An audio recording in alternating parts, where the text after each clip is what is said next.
তাহলে আজ ভারতীয় সংবিধানের ৪র্থ নম্বর পার্ট, সেই ৪র্থ নম্বর পার্টের মধ্যে ৩৬ নম্বর ধারা নিয়ে আলোচনা করব।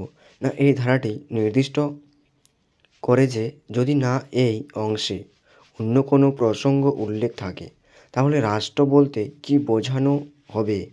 এই রাষ্ট্র বলতে কেন্দ্রীয় এবং রাজ্য সরকার, সংসদের উভয় কক্ষ, রাজ্য সংবিধান এবং ভারতের মধ্যে বা ভারতের সরকারের এখতিয়ারের অধীনে থাকা অন্যান্য সমস্ত স্থানীয় বা অন্যান্য কর্তৃপক্ষকে বোঝানো হবে বা হয়েছে।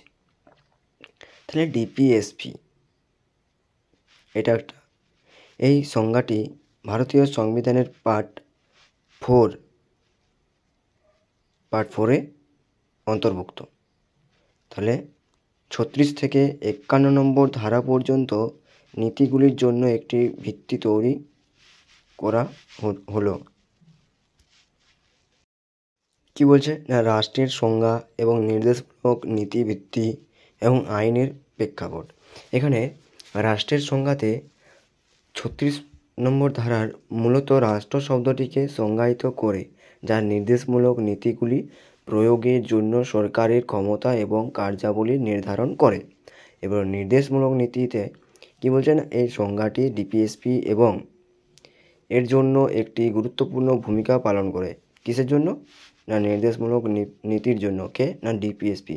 কারণ এই নীতিগুলি রাষ্ট্র অর্থাৎ সরকার ও তার বিভিন্ন অঙ্গকে নির্দেশিকা প্রদান করে। এরপর কি আইনের প্রেক্ষাপট, না এই সংজ্ঞাটি একটি গুরুত্বপূর্ণ প্রেক্ষাপট সরবরাহ করে যা ভারতের সংবিধানের ৪র্থ নম্বর পার্ট বা অংশ, যেটা ৩৬ থেকে ৫১ নম্বর ধারা অবধি উল্লেখ করা আছে।